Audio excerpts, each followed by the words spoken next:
প্রচুর পরিশ্রমী কাজ করে কিন্তু এবার মধ্যে কল্পনাও করতে পারে না।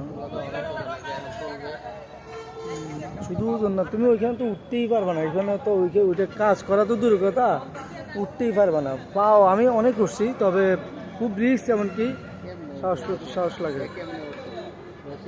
ওই যে দেখো কীভাবে উঠছে। আরে মই যে তুমি ওইখান পর্যন্ত উঠলে তোমার পা কাঁপা শুরু করবে।